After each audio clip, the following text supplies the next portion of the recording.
Oi, turma do livro As Mais Belas Parábolas de Todos os Tempos, Alexandre Rangel, volume 2, Quando Não Há Ofensa. Sentado debaixo de um espinheiro, um sábio contava ao seu filho a história de dois homens que ali se feriram. Filho, um dia um homem aproximou-se do espinheiro, ergueu a mão para tocá-lo e um ai de dor brotou-lhe nos lábios. Um rubi de sangue brilhou no seu dedo. O homem limpou o sangue e disse, fitando o espinheiro: Eu lhe perdoo. Admirei, louvei dentro de mim aquele homem que possuía o doce dom de perdoar. O filho, atento às palavras do pai, disse: E o segundo homem, como ele se machucou? Esse homem parou junto ao espinheiro, ergueu a mão para tocá-lo e o espinho feriu. Mas o homem limpou em silêncio a ferida, contemplou com amor o espinheiro e disse: Eu não lhe perdoo. Que bela atitude do primeiro homem. Ele era um santo? Interrompeu o filho. No momento também pensei que o primeiro homem era um santo. Sabia perdoar. Esse outro não sabe. Mas uma luz interrompeu a minha cisma e vi que o primeiro homem é um santo porque perdoou quando foi preciso. E o segundo é mais santo ainda porque não viu ali a necessidade de perdoar. O filho, perplexo e com o olhar perdido na incompreensão e na dúvida, deixou o pai continuar. O espinheiro fere, porque é espinheiro. Ainda que ele quisesse, jamais poderia perfumar. O primeiro homem sentiu a dor da ferida e, como não sabia nada, atribuiu a culpa ao espinheiro. Mas como era puro de coração, perdoou.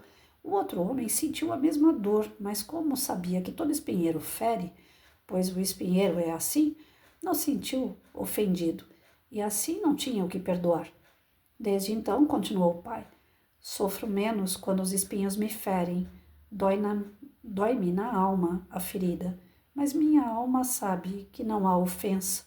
É assim que do meu peito brota um piedoso amor pelo espinho que não chegou a ser flor. Meu sofrimento se transforma em ternura, porque já aprendi a não ver ofensa onde não há. Mas quando me sinto assim, mesmo que o que me ofendeu ou feriu, então sigo a perdoar. É uma grande lição, né? Essa questão do perdão, às vezes a gente fala, eu perdoo mais por arrogância do que por amor, por um sentimento nobre. Muitas das vezes a gente se acha superior. Aí a gente utiliza a palavra eu perdoo como se eu fosse melhor do que o outro. Por isso que eu perdoo, né? E se a gente utiliza dessa forma, não é amor, não é perdão, é arrogância. Então, o mais santo é aquele que sabe a quem perdoar e por que perdoar. E como perdoar. Existem várias formas de você chegar numa pessoa e dizer para ela que o que ela disse ou fez a você não te feriu. Às vezes, até não dizer nada significa que você já perdoou, né? Conheço muitas pessoas que falam assim, eu perdoo, mas eu não quero conversar mais, eu não quero chegar perto. E eu também tenho um pouco dessa atitude em mim. Tem pessoas que eu já deixei para lá, mas eu não quero que fique mais perto de mim, porque eu não confio, né? Essa questão do perdoar, ela pega o nosso calcanhar, é a nossa fraqueza, porque é um dos ensinamentos maiores de Cristo. E é difícil a gente alcançar esse ensinamento com essa deficiência que nós temos na nossa moral. Aquilo que nós achamos, né, que é o correto nem sempre é. E aquilo que nós achamos que é o errado é só o que o outro tem para oferecer. Não é que ele seja errado, é que ele ainda não alcançou um grau maior. E a gente, na nossa imperfeição, quer que o outro, né, nem a gente desenvolve tanto, mas quer que o outro desenvolva. Então, é aceitar, né? Não é que você vai conviver com a ferida que o outro lhe causa, mas é aceitar. Cada um dá o que tem, cada um é o que é. Nós podemos auxiliar, dar um palpite, um pitaco, a gente pode tentar dar uma palavra amiga, mas a gente não pode querer mudar as pessoas. E olha quem é que está falando isso agora. E falando de coração. Eu sempre falava, né? Não dá para mudar ninguém. Mas eu queria mudar o mundo até então. E aí, nesses 3 anos de estudo para cá, eu tenho percebido que não sou eu, não foi Jesus que vai mudar uma pessoa. Se eu, na minha pequenez, não mudo, se Jesus, na sua grandeza, não muda, Então, o que é que faz uma pessoa mudar? Ela mesma, né? Ela só vai oferecer coisas melhores quando ela agregar coisas melhores para si. Ela só quando ela tiver, ela vai dar. Se ela não tem, ela não dá. E o que ela dá, se machuca, se fere, é porque dentro dela tem ferida, é porque dentro dela tem algo ruim. E ela quer compartilhar isso porque é a única coisa que ela conhece. Estava conversando com um amigo hoje de manhã e ele falando que terminou um namoro, que ele gosta ainda muito da moça. E é evidente pela conversa de que ele está bem ainda preso a esse sentimento. E a moça terminou o namoro e já namorou mais 2 depois dele, todos os 2. Ele diz que ela fez isso para atacar ele, né? Que as outras 2 pessoas eram pastores de igreja e ele só é um servo. Então ela foi procurar gente, né, de alta grandeza dentro da religião deles. E com isso ela ficou pisando nele, humilhando ele, né? E ele falando, eu já perdoei, eu já deixei pra lá, eu gosto dela, eu me preocupo com ela acima de tudo. E aí a gente vê nítido aquela pessoa que, mesmo se sentindo humilhado, mesmo se sentindo inferior diante da ação do outro, ele não se humilha. O sentimento dele não é de humilhação. Ela quis fazer isso com ele, mas ele não se sente humilhado.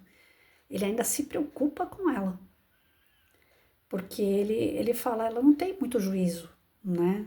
As coisas que ela tá fazendo, 2 namoros depois da gente já, significa que ela não tem muito juízo, ela tá insatisfeita, ela tá em busca de coisas que ainda não completa ela, né? Aí foi onde eu entrei na conversa e dando meus pitacos, né? Falei, o que dá para entender é justamente que ela é uma pessoa insegura. Então ela precisa humilhar para se sentir feliz, para se sentir no alto. E na verdade ela deve ter sido muito humilhada, ela deve ter sido judiada.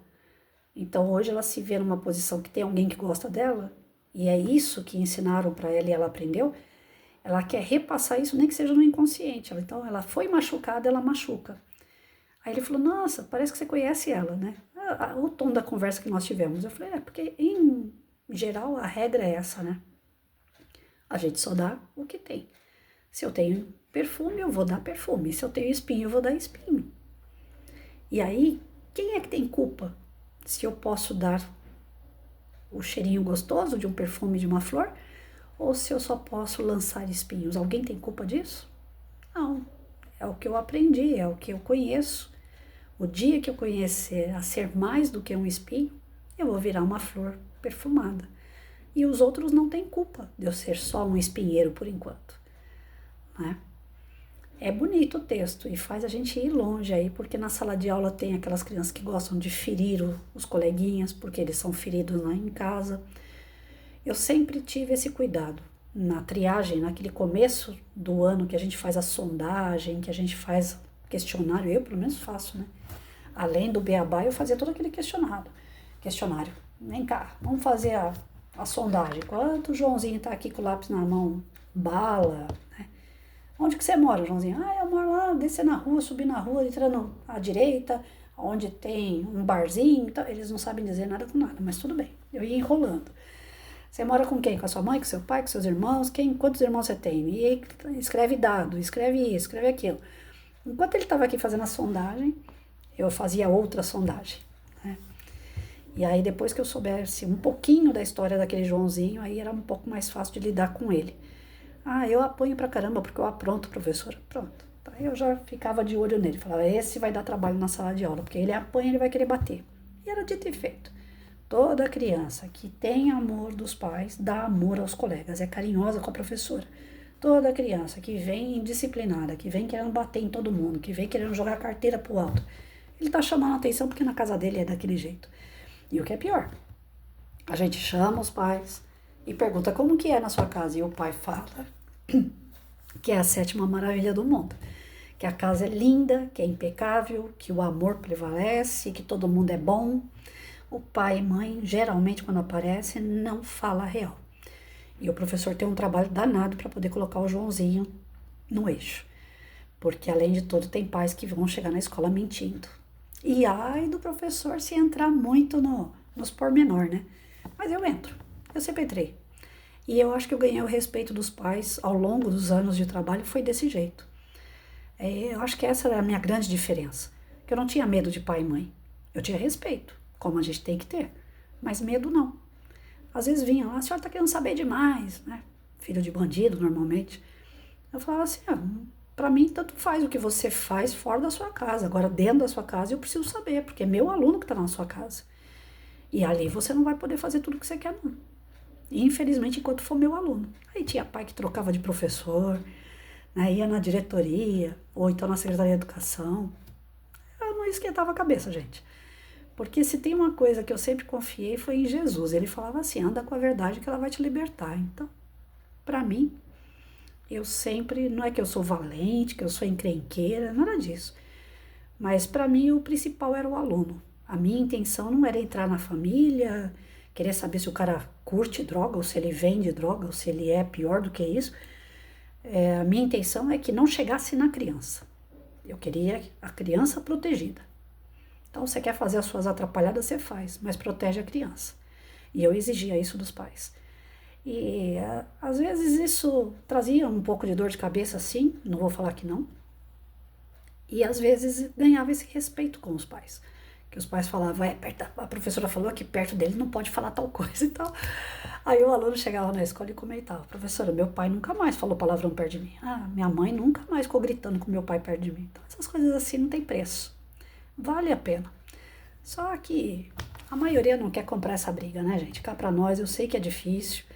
E a maioria dos professores falam, já faço muito, dá o beabá, né? E não faz muito, não.